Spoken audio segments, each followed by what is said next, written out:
educación, y es momento de retornarnos a Chile ahora para compartir con una amiga que es Irene de la Jara. Irene nos va a presentar su taller que se denomina Infancia y Museos, una relación compleja y en construcción. Irene de la Jara es educadora de párvulos, también es diplomada en gestión cultural, también es diplomada en metodologías de investigación cualitativa y posee 3 maestrías, un magíster en educación, mención currículum y evaluación, también posee otra maestría en educación, mención neurociencias y es magíster en docencia universitaria. Ha escrito diversos artículos relacionados con la niñez, el patrimonio y los museos. Además, Irene es autora de 2 libros, el primero titulado Infancia y Patrimonio, los objetos queridos, y también Culturas de la Infancia y otros lugares donde habita la memoria.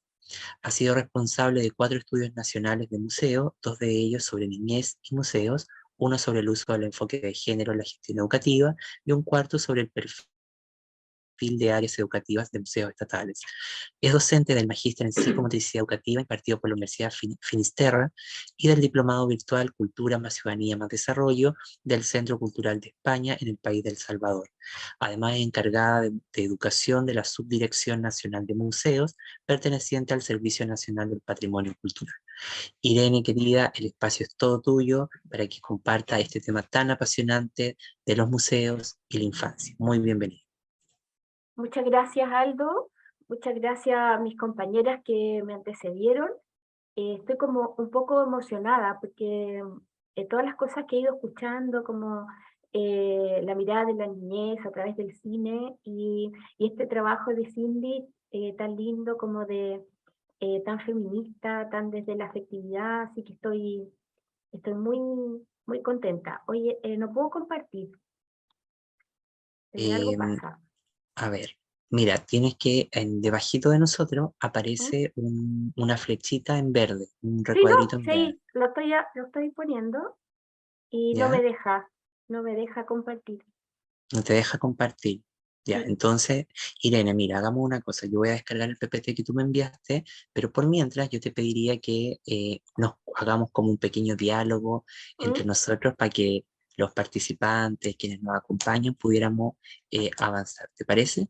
Ya, perfecto. Dame Oye, un pero qué segundo. raro esto, porque Cosas que pasan, pues, ¿no? La tecnología. sí, sí, me pone un poco nerviosa porque la presentación tiene como animación, van apareciendo cosas de a poco y no me gusta estar diciendo ahora sí, ahora sí. Eh, No, no, no, tranquila, pero espérame, ya, déjame descargarlo porque mi computador de manera particular hoy día está bien lento y apenas yo lo tenga ya comenzamos. ya. Bueno, yo creo em, que este tema que tú nos vas a compartir es sumamente interesante por 2 cosas en particular. Primero, por pensar espacios que han sido profundamente coloniales, ¿no es verdad? Eh, y,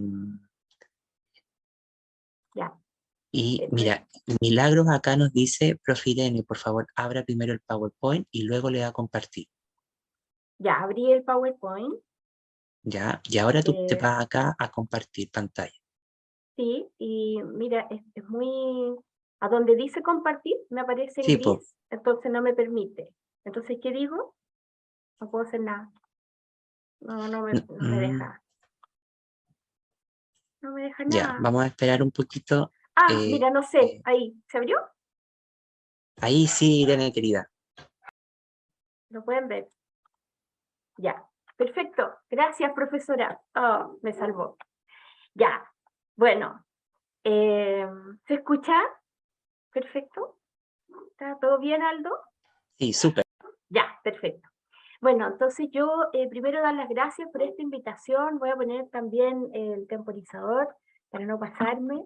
Eh, es primera vez que participo en esta escuela, así que quiero transparentar también mis nervios. Estoy súper contenta por además el lema, ¿no? De reimaginar el mundo, producir otras infraestructuras de la conciencia, que puede sonar un poco complejo, pero si uno lo mira desde el punto de vista de la afectividad, la invitación es un poco a abrirnos a la posibilidad de cambio, ¿no? A dejar de pensar aquello que está súper instalado en nosotras, en nosotros, para ver otros caminos, fundamentalmente para cumplir ciertos derechos, y para generar nuevos formatos, nuevas configuraciones de convivencia y también nuevas maneras de entender nuestra relación con la cultura y la niñez.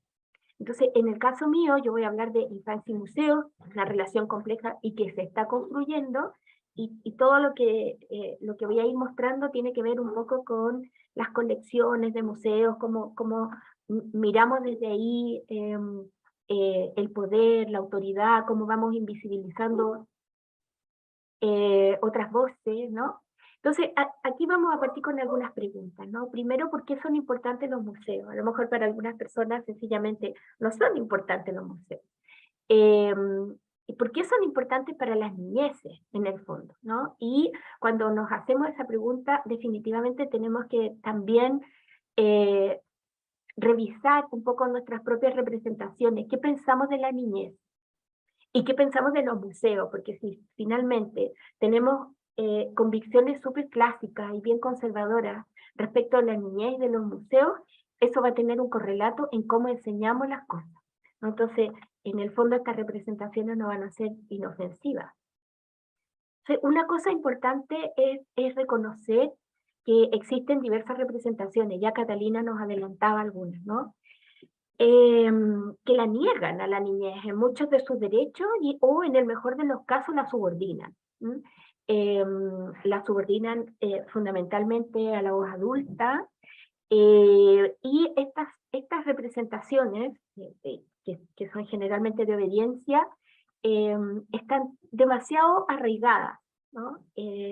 Tiene formato de conocimiento y al estar tan arraigadas, fundamentalmente porque son colectivas y porque son compartidas, se cargan de una lógica irrefutable, ¿no? Entonces, decimos tanto una cosa respecto de la niñez, por ejemplo, la obediencia, decimos tanto que tiene que ser obediencia que ya no discutimos esa premisa, ¿no? Decimos si tiene que ser obediente. ¿Por qué?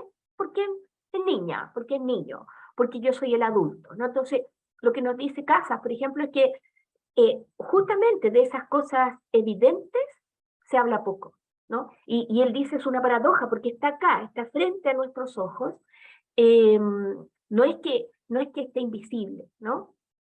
Pero hablamos poco, no parece necesario, justamente porque está frente a nosotros. Entonces opera en esta lógica contradictoria. Están tan frente a nosotros, están tan arraigadas que de tanto usarlas no cotidianamente se vuelven invisibles. Entonces, durante mucho tiempo la sociedad ha buscado responder a las necesidades de la infancia a partir de estas representaciones que son míticas, ¿no? Esta representación de niña como sinónimo de ingenuidad o inocencia. Entonces, en aras de la protección de esa inocencia, vamos generando sistemas de aprendizaje que son súper acríticos y reduccionistas, fundamentalmente porque también eso es lo que pensamos de la niñez, ¿no? Que son acríticos, niñas y niños. Entonces, las representaciones sociales van a ir teniendo un correlato en las decisiones que tomamos con ellas, en las decisiones, en las interacciones, en el uso de ciertos lenguajes, en la decisión de cierto material educativo. Entonces, las representaciones no son inocuas, ¿no?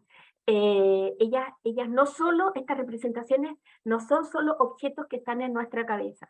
Esos objetos hacen que nosotros operemos en lo concreto con la niñez. Entonces, aquí yo quiero hacer una revisión muy rápida de algunas representaciones dadas por Ferran Casas y Alejandro Kusianovich, que me gusta mucho, ¿no?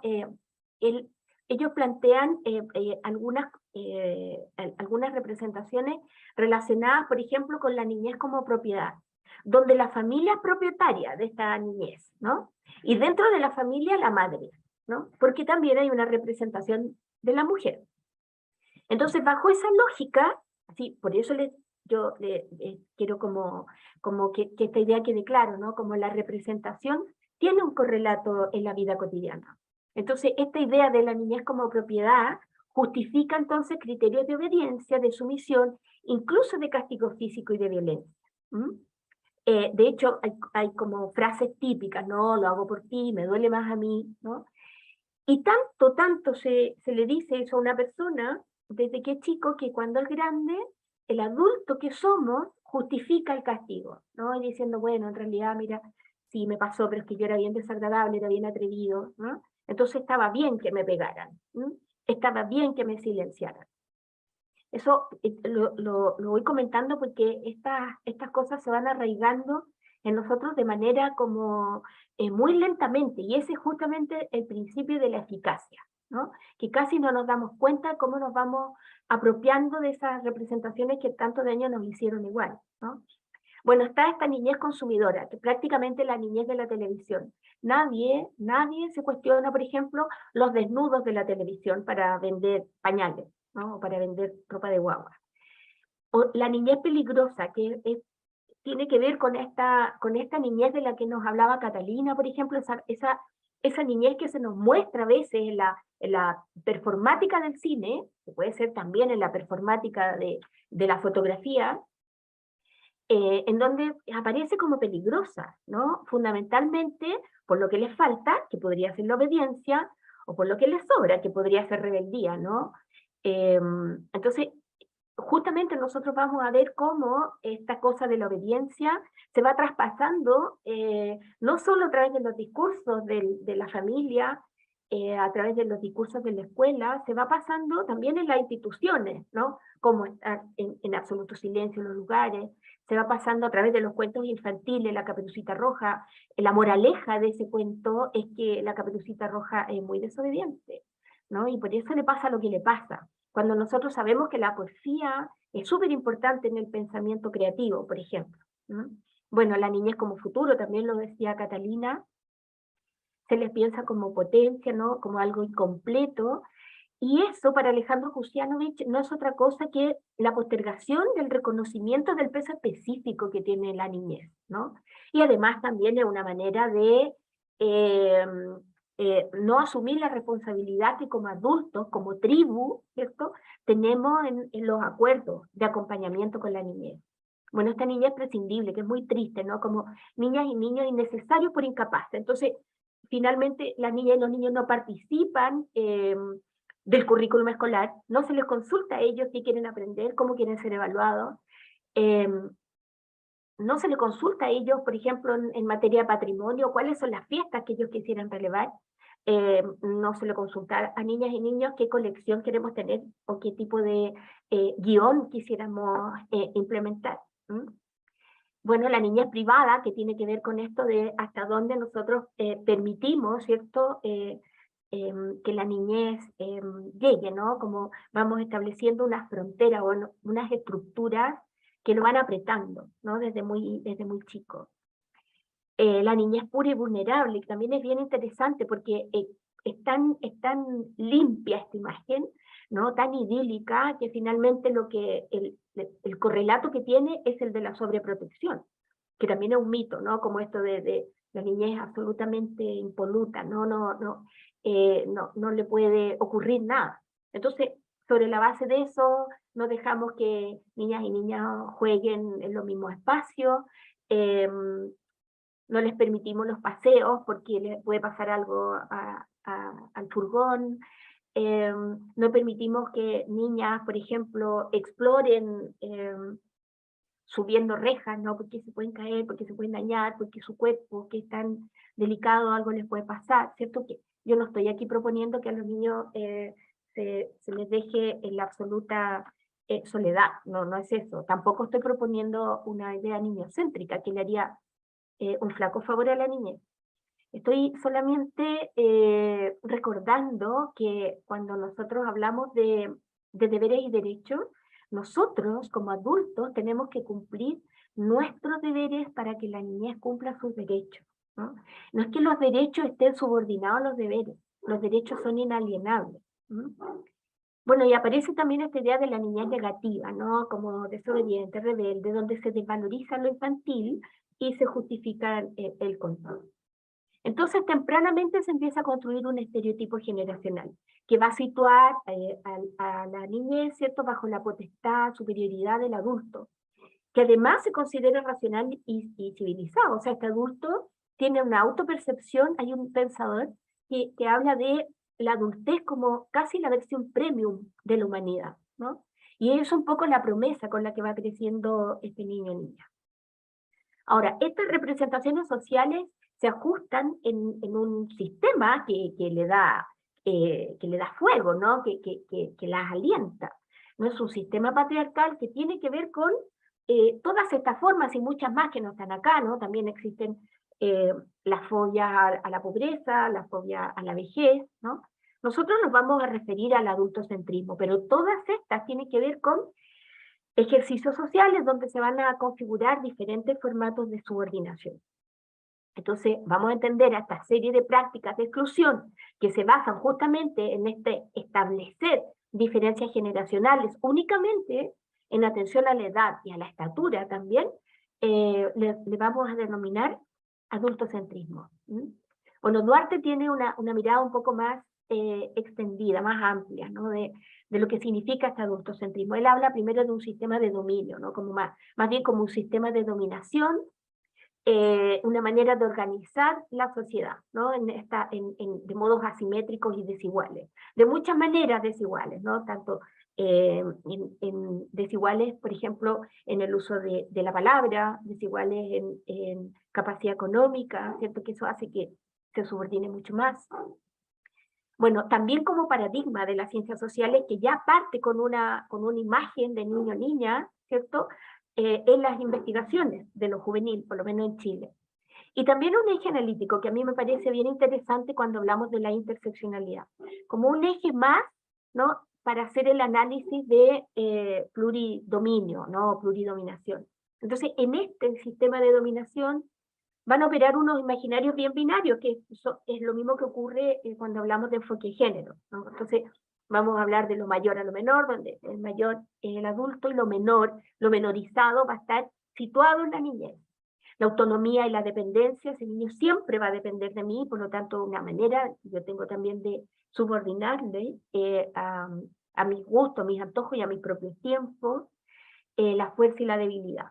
Entonces, como sistema de dominio, este adultocentrismo también actúa complementariamente con otros sistemas de análisis, como el género, la clase. No podemos hablar de niñez sin hablar de clase, por ejemplo, o de territorio, ¿no?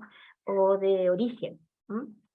Bueno, ¿cómo se va sosteniendo este adultocentrismo? De muchas maneras, ¿no? En la cotidianidad de la familia, donde hay ciertos roles, ¿no? Que no solamente obedecen al género, sino también a la edad. Se sostiene brutalmente, yo diría, en los formatos institucionales, sobre todo en la escuela, y esto es bien interesante porque se sostiene en una macroestructura. O sea, a veces, nos dice Ferran Casas, supera a la relación niño-madre-padre, ¿no? O niño-docente, ¿no? Esto es una cosa que va muy por encima. Por eso es súper importante como despertar de alguna manera o hacer preguntas incómodas de tal manera que nosotros podamos tomar conciencia de la lente con la que estamos mirando la realidad. Ahora, ¿cómo afecta este adultocentrismo en la vida cultural de la niñez? Yo me voy a referir fundamentalmente a la vida cultural circunscrita a los museos, ¿no? Y vamos a decir que estas representaciones adultocéntricas sobre la cultura, especialmente entendida, ¿cierto?, como las producciones, la ciencia, el arte, la socialización, en fin, las instituciones, no solo excluyen a la niñez, sino que desconocen que parte de la continuidad de la cultura es labor de niñas y niños. Yo pensaba en esto en la presentación de Yanir, ¿no?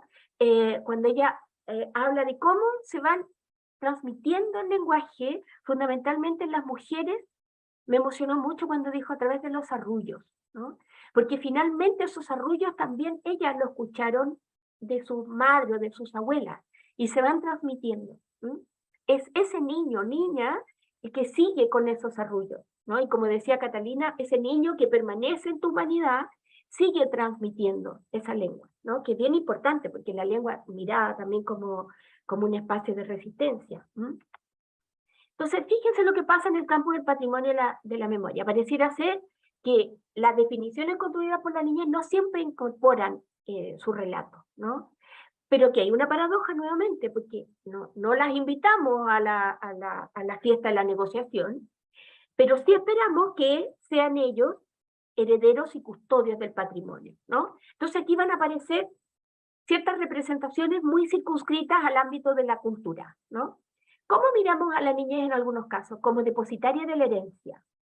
Entonces, ¿qué ocurre aquí? Que las generaciones mayores imaginan a la niñez un futuro parecido a su propia vida, como dice Margaret Mead. Ella plantea estas sociedades postfigurativas, donde el pasado de la tribu, ¿no?, se convierte en el futuro de la niñez.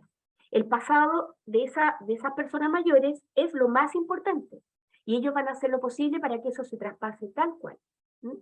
Ahora uno podría decir, ya, pero esto es de hace mucho tiempo, ¿no? Y resulta que nosotros todavía podemos encontrar, Aldo lo decía al principio, en la escuela, por ejemplo, también en el museo, esta linealidad del contenido. Vamos traspasando tal cual, en la lógica que critica Paulo Freire, ¿cierto? Tal cual está este contenido a la cabeza de los niños y esperamos la recitación perfecta, ¿no? Ese es un formato. Aparece también esta representación de niñez frágil frente a la herencia. Entonces, frente a esta idea de la fragilidad, las generaciones mayores resguardan a la niñez de zonas oscuras de nuestra historia. Entonces no les vamos a hablar de dictadura, no le vamos a hablar de la lucha de las mujeres y cuánto murieron, ¿no? Vamos a hablar de la guerra, pero solamente en términos de quién ganó la guerra, ¿no? Entonces vamos generando ciertos patriotismos, como sin sustancia, ¿no? Entonces lo que hacemos acá es negar el contenido. Entonces, por eso, insisto en esto, ¿no? La representación que tengamos no es inocua, se transforma en una forma de hacer las cosas, ¿sí? Y por lo tanto va influyendo en una forma de ser, ¿no? De habitar nuestro cuerpo, de utilizar las instituciones, de escoger las palabras con las que vamos a nombrar las cosas, en fin, ¿no? En educación formal, en la escuela, esto se llama currículum nulo, ¿no? Es decir, cuando conscientemente decimos, de esto no se va a hablar en esta escuela, ¿no? No vamos a hablar de estallido social, no vamos a hablar de los abusos de la iglesia, no vamos a hablar de aborto, no lo vamos a hablar, porque protegemos el mito de la inocencia. Y está esta otra manera, ¿no? El joven o niño o niña indiferente frente a la herencia, que también hay harto de eso, ¿no? En la imagen de los adultos. Las generaciones mayores suponen que a la niñez no les interesa nada. En realidad, no existe nadie que no le interese algo, o sea, a todos nos interesa algo, ¿no?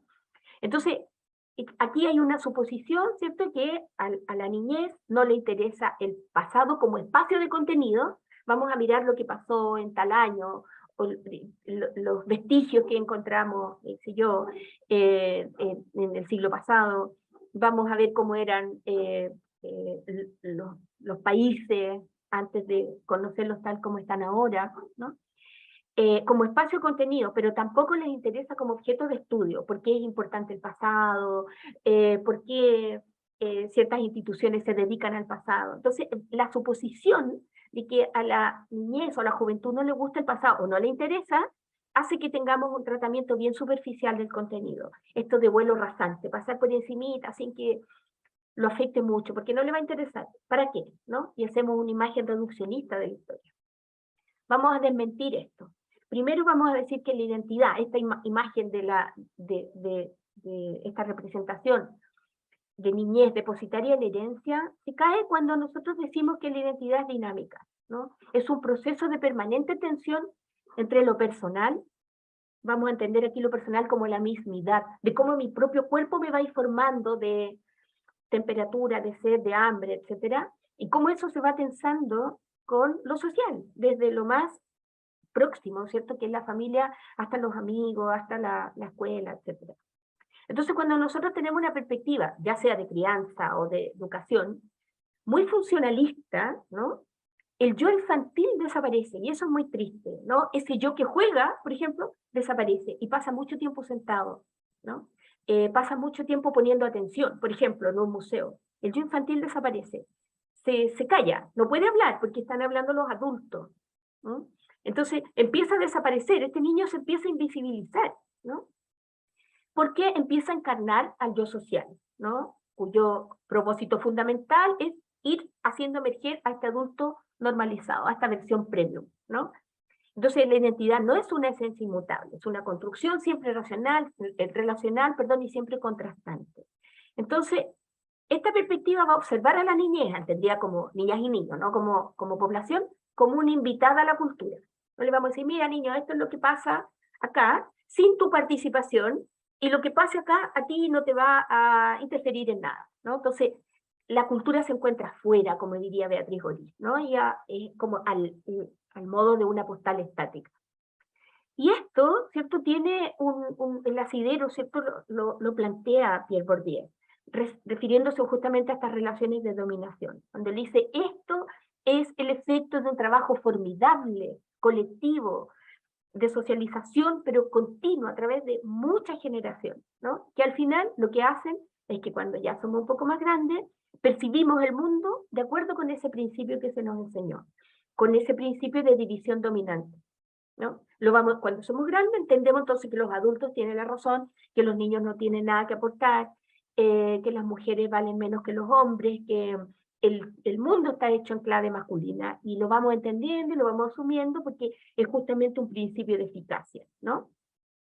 Y aquí se nos aparece lo imaginario, vamos a hablar de esto al final, pero yo quiero que lo tengan en cuenta, ¿no? Los imaginarios.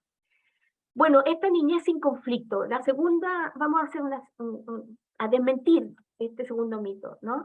La niñez sin conflicto no existe, es una idealización, que lo único que hace es negar la dimensión de dolor. Entonces cuando decimos, no vamos a llevar a los niños a este museo de la memoria, o a este museo de sitio que habla de ciertas cosas de nuestra historia, porque ¿para qué? No lo va a soportar. Tampoco digo que nosotros tengamos que instalar imágenes traumáticas, no es eso, ¿no? Pero sí hablar del dolor. La niñez siente dolor, la niñez se aproblema, ¿no? Entonces nosotros también tenemos que capturar esa dimensión humana, ¿no? Y hacernos cargo, ¿no? De esa contención. Entonces, lo que aquí pasa, ¿cierto? Es que esta representación lo que hace es observar ciertos aspectos de la cultura, por ejemplo, la dictadura, como una amenaza para la inocencia, ¿no? Y se entiende a esta niñez como apolítica, acrítica. Bueno, y la última, ¿no? El pasado, como indiferente frente a la herencia. Justamente un ejercicio pedagógico que contribuye a que las personas se perciban en su historicidad, potencia el compromiso. O sea, nadie quiere estar marginado, ¿no? En el caso de la niñez, justamente nos dice Lourdes Gaitán, la no identificación con metas colectivas es un factor de desintegración. O sea, cuando nosotros dejamos afuera la niñez de las grandes cosas que estamos pensando, o de las pequeñas cosas que estamos pensando, se empieza a fracturar, ¿no? esta integración. ¿Mm? Entonces, el mundo de los objetos y sus significaciones forma parte de la construcción mental de la niñez, ¿no? De eso no nos tenemos que perder. Aquí yo voy a dar algunas razones de por qué un museo y la vida cotidiana de los niños no es tan distinta, en términos de su relación con los objetos. Entendiendo el museo como un espacio que tiene objetos, pero que un museo es mucho más que eso, ¿no? Lo vamos a ver. Durante los primeros meses de vida, los niños requieren solo de su cuerpo, ¿no? Y de las personas que les quieran, ¿no? El juguete va a ser una especie de causa exterior, pero por lo menos hasta los 6 meses necesita sus manos. Ese va a ser el primer objeto con el que el niño se va a relacionar, ¿no? Y obviamente va a reconocer los rostros y las voces de las personas que lo aman. Ahora, a medida que crecen, estos objetos se van convirtiendo en objetos queridos, que es una frase que hemos acuñado en el ámbito de los museos, ¿no? Para hablar justamente de esta relación simbólica y afectiva con los objetos, ¿no? Entonces, estos objetos queridos, pensemos en el tuto de los niños, por ejemplo, son el soporte de este universo imaginado. Justamente son estos objetos los que van a dar el sentido de familiaridad y de bienestar a la niñez. ¿Mm? Entonces, fíjense en esta relación, los objetos queridos de la niñez, sus juguetes, los cachureos, los cuescos, la semilla, todo lo que encontramos a veces en los bolsillos de los niños. Y el patrimonio, que son cosas justamente despojadas de su cotidianidad, son dos nombres que remiten a cuestiones muy similares, ¿no? A memoria, identidad, pasado, relato, sentido, etc. O sea, si nosotros encontramos un cuesco en el bolsillo de un niño, probablemente, de niño o niña, ¿cierto? Probablemente va a ser un cachureo, una basura, ¿no? En el Museo de Historia Natural, en una vitrina, cambia de estatus. ¿Y eso quién lo decide? El mundo adulto. Por lo general, un grupo pequeño, ¿no? Fíjense que esta idea de niñas y niños haciendo curatoría, ¿no? Como estas exposiciones, se da en todas las partes del mundo, que hay un trabajo muy bonito que hace Galimberti, justamente de hacer estas curatorías con niñas, también con gente adulta, con otros objetos, y de cómo, dice él, en distintas partes del mundo, con distintas culturas, distintos niveles socioeconómicos, niñas y niños saben qué va primero, qué va después, qué cosas de todo lo que tienen van a escoger para ser fotografiados, ¿no? Entonces, fíjense que la elección, ya, primero dijimos que los niños se relacionan con los objetos, eso es súper obvio, ¿no? Pero una segunda cosa es que la elección de los objetos siempre se genera en función de un relato. ¿Y dónde se ve mejor eso? En el juego. En el juego los objetos de la vida cotidiana van a ser transformados, psicomágicamente diría Jodorowsky, ¿no? Entonces, palito me va a servir para el teléfono, debajo de la mesa va a ser la cueva, vamos a poner unos manteles y eso va a ser el cielo, ¿no? Entonces, todas las cosas van siendo transformadas, ¿no? En el trabajo patrimonial, también los objetos escogidos sufren esta acción simbólica, son performatizados para contar una historia. Entonces, de alguna manera, los objetos para ambos mundos, ¿no? El de la niñez y el de la cultura museal, son el abecedario de la historia, ¿no? Entonces, su elección no es arbitraria, no es azarosa, hay una inteligencia en la elección de estos objetos. Entonces, tiene una lógica, tiene un propósito, no cualquier objeto sirve.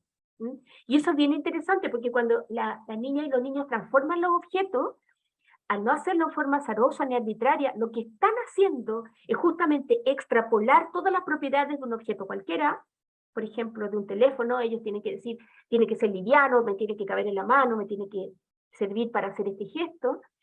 Todos esos ejercicios son de abstracción, que de alguna manera nos permiten hacer la resistencia a las teorías desarrollistas con las que hemos crecido, ¿no? Como también el mundo de la cultura nos va afectando.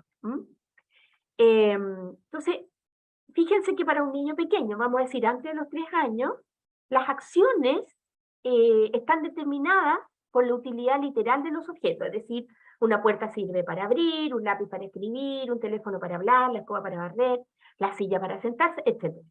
Entonces, a medida que crece, la niña y el niño se independizan de la realidad, asignando otro significado a los objetos. Entonces, a eso le llamamos pensamiento creativo, ¿cierto? Y fíjense que justamente es el mismo fenómeno que ocurre en el arte. La manzana que vemos en el cuadro no es la manzana que nos comemos, es otra, es lo que algunos filósofos llaman la apariencia, ¿no? Desde ese punto de vista uno podría decir, entonces el juego también no es una forma de arte, ¿no? Y ahí también vamos a encontrar literatura que es adultocéntrica, por mucho que queramos los autores que nos hablan de estas cosas, ¿no? Pero Vygotsky, por ejemplo, dice, bueno, los niños no hacen arte, porque les falta el concepto, no tienen la capacidad de hacer conceptualización. Y vamos a encontrar así una serie de pensadores que nos van a decir, o se van a alinear ahí, ¿no? En eso que plantea Vygotsky. En cambio podemos encontrar, por ejemplo, Arnold Stern, que nos dice, las niñas y los niños cuando dibujan no hacen arte porque no les interesa. El arte es otra cosa. Podemos llamar arte a los dibujos de los niños, da lo mismo, porque a los niños y niñas no les interesa. Lo que hacen las niñas y los niños es trabajar con otros signos que vienen de otro lugar y que tienen otra gramática y que está súper lejos de nuestra comprensión, ¿no? Entonces, hay otra mirada, hay otra postura. Bueno, en tercer lugar, los objetos van conformando un territorio, igual que en el museo, ¿no? El juego, así como esta representación mística de la que nos habla Johann Huizinga, va procurando un orden a las cosas, y ese orden se va tomando el espacio. Y ese orden, además, hace que esos espacios se conviertan en otros lugares. De alguna manera, convierten la realidad ordinaria en una realidad extraordinaria, ¿no? Es una performática de la realidad también el juego. El museo, en tanto como espacio patrimonial, opera también como territorio físico, porque está en un lugar, ¿verdad? Político, simbólico, afectivo también, ¿no? Donde también se da un orden a la memoria en un acto de sentido, en un determinado espacio, ¿no? Ahora, aquí hay que hacer una inflexión. Porque no tocar es una experiencia conocida que debe ser enseñada como propósito de bien común y no como negación. Yo no le puedo decir a las niñas y a los niños, no, ustedes no pueden tocar. Sería a lo mejor más conveniente preguntarle a las niñas y a los niños, ¿por qué creen ustedes que estos objetos no se pueden tocar? Porque esta es una adscripción a un acuerdo tácito cultural. Porque obviamente hay museos donde ciertos objetos no se pueden tocar, ¿no? También hay ciertos espacios donde no podemos correr, donde no podemos tocar algunas cosas. Nosotros hemos preguntado cosas a la niña y a los niños. Yo les voy a mostrar algunas respuestas. Pero fíjense que esta idea de no tocar, de eso saben los niños. Porque cuando están jugando, si alguien interrumpe su juego, les saca la silla del tren para volverla a su realidad ordinaria del comedor, por ejemplo, ordinaria en términos de lo común y corriente, ¿no? Si un adulto saca esa silla y destruye ese tren, ¿no? Se rompe el encanto, como dice Johann Huizinga, y los arroja al mundo habitual. Ahí hay un quiebre en esa emocionalidad, ¿no? Entonces, finalmente, una idea también que asemeja, ¿no?, esta vida del juego y de la puesta en escena de los objetos en los museos, es que los objetos otorgan también un valor ético y estético, ¿no? Como imagen de la realidad, los objetos van produciendo un tipo de conocimiento, ¿no? Sobre todo en el juego, ¿no? Se moviliza la atención, hay una confrontación mental, hay un goce, hay una poiesis, ¿no?, que es el placer por la producción propia, ¿no? También hay un placer por la producción de otro, ¿no? Hay una catarsis, esto es bien importante, porque cuando las niñas y los niños juegan, por ejemplo, si tienen algún problema, algún conflicto, se va resolviendo paulatinamente en el juego. Si un niño le teme a la oscuridad, va a jugar que está oscuro. Bueno, en el museo pasa lo mismo, ¿no? La memoria que van portando los objetos van haciendo o se van ordenando, más bien, de tal manera que lo que emerge de ahí sea un relato que nos sostenga como sociedad, ¿no? Nadie se cuenta de sí mismo un relato negativo. Entonces, todas las cosas las vamos ordenando de acuerdo a una cierta ética, a un cierto querer ser. Bueno, ¿por qué una educación patrimonial con infancia? Primero, ¿qué es una educación patrimonial? Es justamente un proceso pedagógico, sistemático, continuo, en el tiempo que se sirve de los objetos, de la naturaleza, para poner en marcha una memoria. Y esto es bien interesante porque es una memoria individual y colectiva, ¿no? Como un poco lo que planteaba también Deyanira, ¿no? Y Catalina también en un momento, ¿no? Cómo nosotros vamos completándonos con la memoria de las demás personas. Cómo de alguna manera eso nos planteaba Catalina, ¿no? La reivindicación del recuerdo de aquello que nos fue contado, aunque no lo hubiéramos vivido en carne propia, ¿no? Bueno, esta memoria, ¿cierto?, que nos da también un sentido de pertenencia, que nos ayuda a construir nuestra identidad, ¿cierto? Y a desarrollar ciertas narrativas miradas desde una perspectiva ética y estética. Aquí hay algunos enfoques, ¿no? Uno tiene que ver con este conocimiento y tipo de alfabetización. Hay quienes piensan que el patrimonio es eso, ¿no?, una excusa para alfabetizar en la cultura.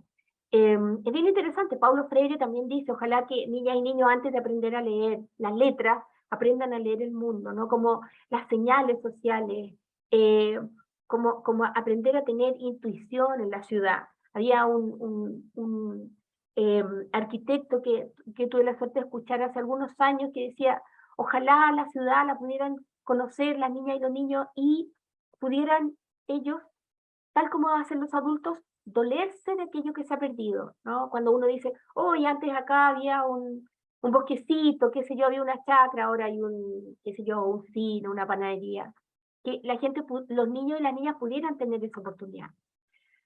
Bueno, también como espacio para entablar vínculos, ¿no? Como esta posibilidad de reconocer en los objetos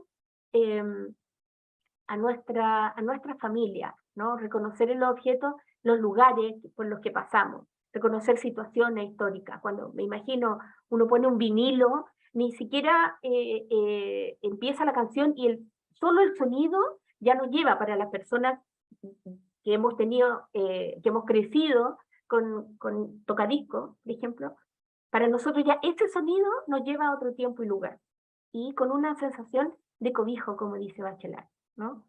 Bueno, también está esta posibilidad, como nos enseña Santa Cana, que es la posibilidad de emitir valores positivos, aún cuando el patrimonio provenga de un pasado oscuro, ¿no? Como no meter la basurita abajo de la alfombra, en el fondo, ¿no? Yo recuerdo que cuando fue el estallido social en Chile, eh,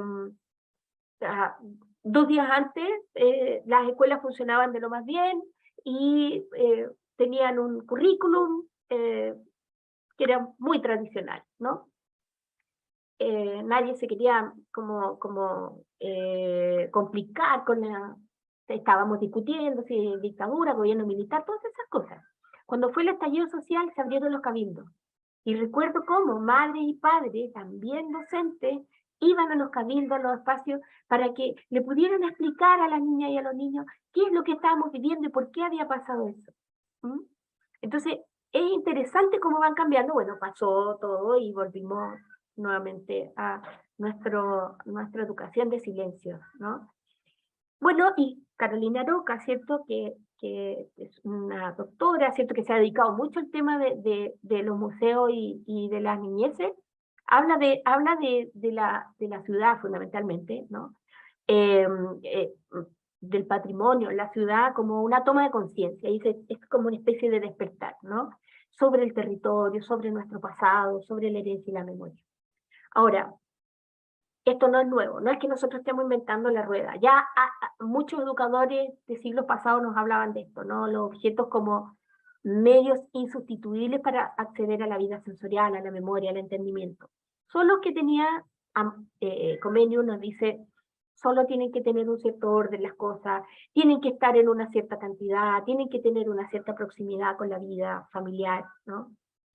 Están las hermanas Agassi, que hacían un trabajo muy hermoso, ellas llamaban el Museo de los Pobres, que eran museos pequeñitos en el aula con objetos que la niña y los niños sacaban de sus bolsillitos, ¿no?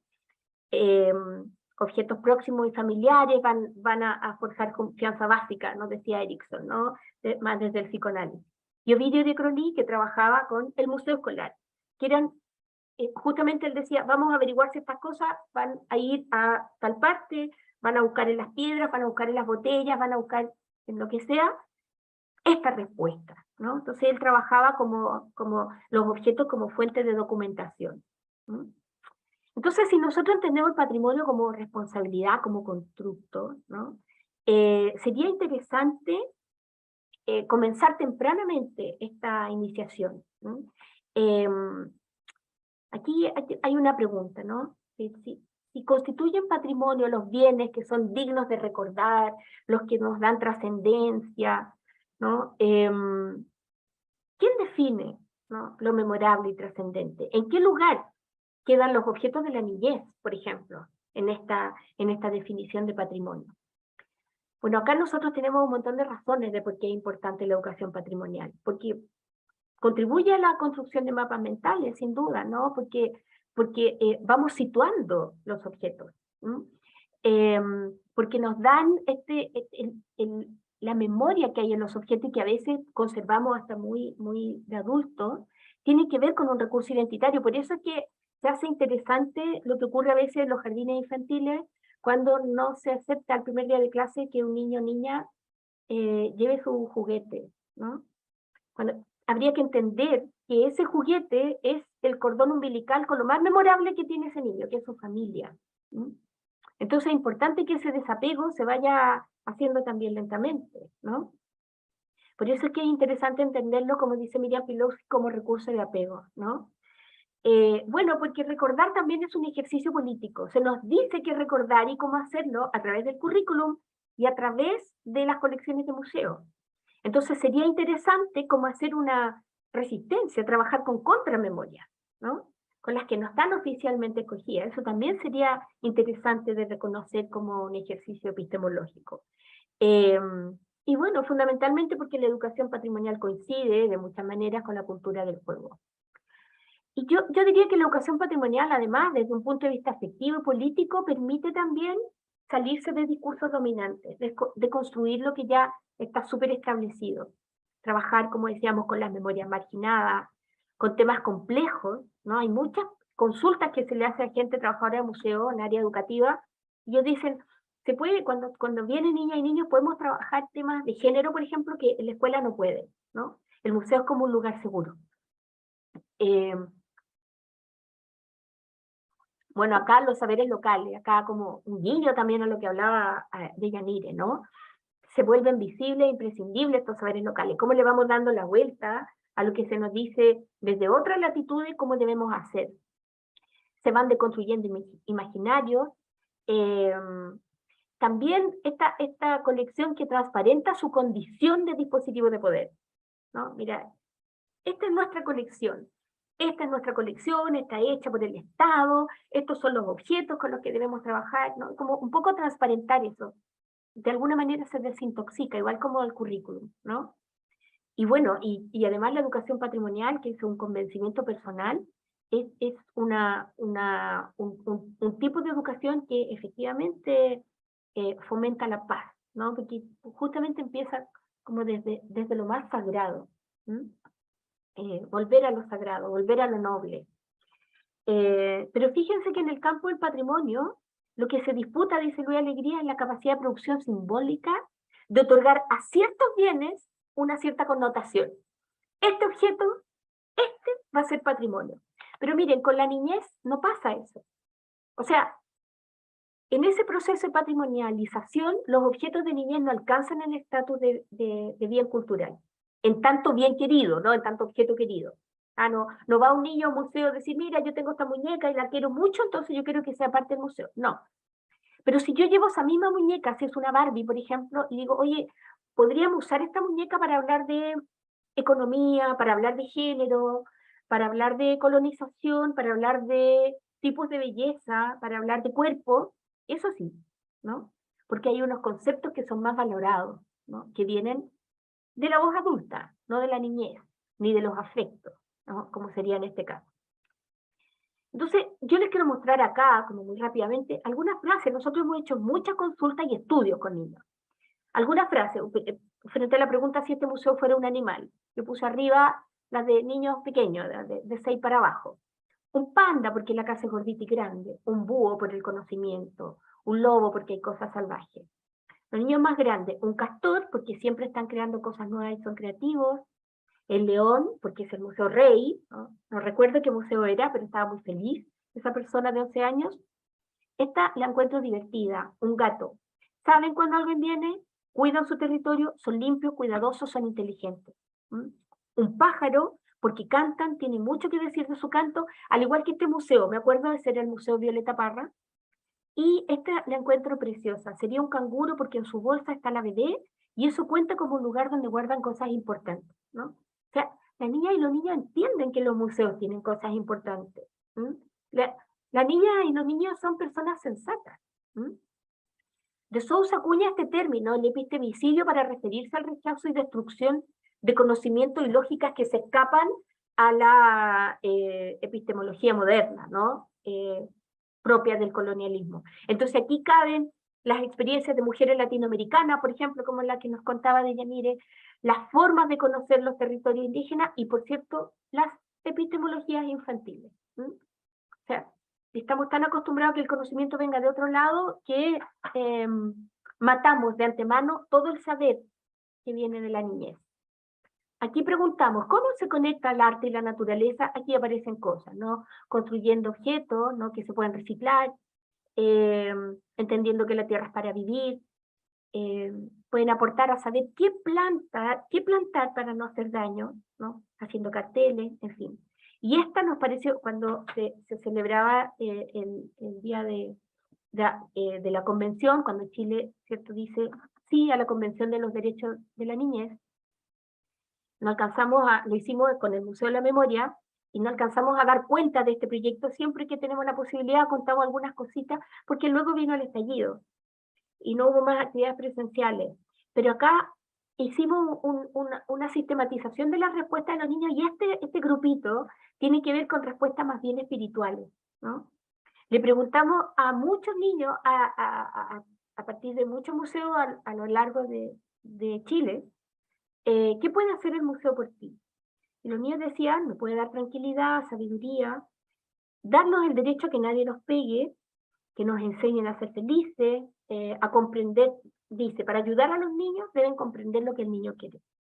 Darme suerte, ¿sí? El Museo Alberto Hurtado, como era un museo religioso, ayudar a surgir nuestros sueños y esperanzas. Bueno, en fin, cuando nosotros nos preguntamos qué es un museo, ahora hay una definición que acaba de dar ICOM, ¿cierto? Nosotros decimos que es un escenario que se distingue de la escuela, ¿no? Desde su propia singularidad, que no se puede enmarcar en una relación lineal con el pasado.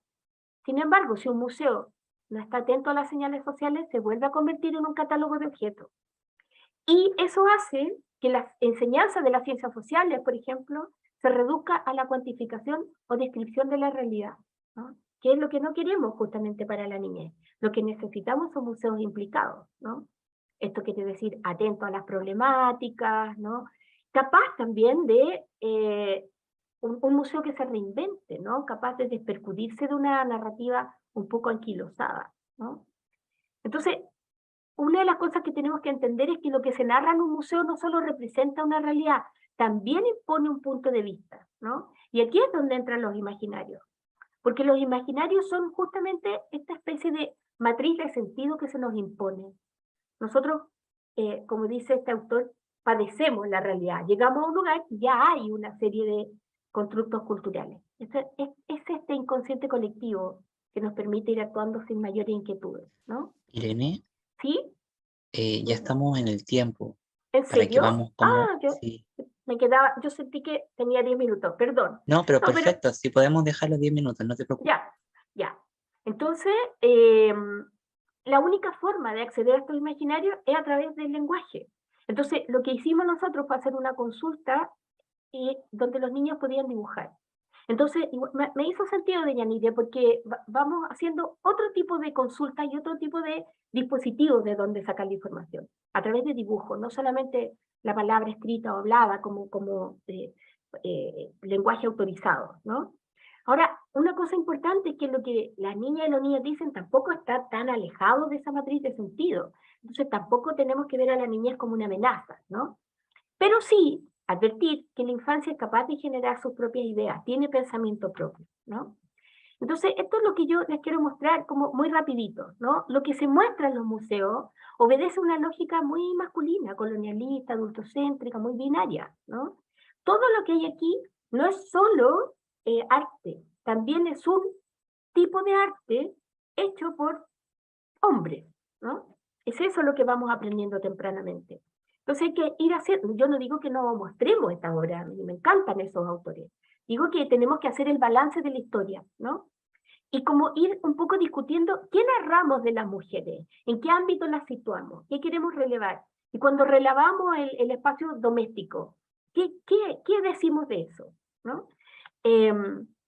¿Cómo se representa el mundo indígena, ¿no? De la niñez? En la historia global, ¿no? ¿Dónde están las mujeres? ¿Mm? Subterráneamente en el imaginario de la niñez se va configurando una idea de mundo masculino. ¿Mm? Este es un estudio que hizo el Consejo Monumentos, donde dice, hay 621 monumentos en Chile, 29 son dedicados a mujeres. De los 29, 13 son para Gabriela Mistral, ¿no? Entonces, ¿qué es lo que tiene que hacer una mujer para recibir para estar dentro de los monumentos? Y ese es el mundo que vamos como entregándoles, ¿no? Y así como van creciendo con esa lente. Y eso es lo que hace explicar entonces que tempranamente las personas tengan estereotipos de género. A los 3 años los niños ya tienen estereotipos de género. Entonces lo que van recibiendo a través de mensajes de crianza, a través de la escuela, de los museos, va generando este esquema mental, este imaginario, esta estructura, esta infraestructura que nos invita a esta escuela, ¿no? Donde hay jerarquías, valoraciones, silencios, etcétera. Bueno, esto me lo voy a saltar para no demorarme más, pero también quiero decir que esta representación de infancia implica tipos de mediación también, ¿no? Y solo quiero terminar mostrándole acciones que son no adultocéntricas, ¿no? Tenemos en el primer caso la colección afectiva, que es del Museo Hierbas Buenas, que lo hicieron en la época pandemia, y se generaron muchos museos, pequeños museos en los hogares, que fueron mostrados después y que quedaron dentro de los archivos del museo. Está Mi Patrimonio, ¿no? Que es un trabajo que hace el Museo Limarí, donde recoge junto a las abuelas, las madres, los niños, mucho material fotográfico para ser expuesto, ¿no? Como para hablar de las niñeces de todas esas generaciones, ¿no? Esto es un trabajo que hace el Museo Artequín de Viña, que ganó un proyecto y del museo, ganó un concurso, donde ellos tienen un consejo de niños que van definiendo qué temas quieren tratar y todas las obras que van creando los niños, que en este caso tiene que ver con animales inventados y el cuerpo por dentro. Todos estos dibujos van generando nuevos archivos, ¿no? Entonces, los archivos también son importantes en el tema de la memoria. Y este es un proyecto súper afectivo, se llama Me Pasa en Cuarentena, que en el fondo es una consulta que le hacen a los niños. ¿Qué te pasaba? O ¿qué te pasa? Porque fue en pleno 2020, ¿no? Lo hace el Museo de Artes Decorativas. Entonces, solo para terminar, hacer visible las prácticas adultocéntricas justamente nos permite imaginar nuevos pactos de socialización y afecto, ¿no? Y lo que no se sabe de la niñez se completa con creencias. Eso.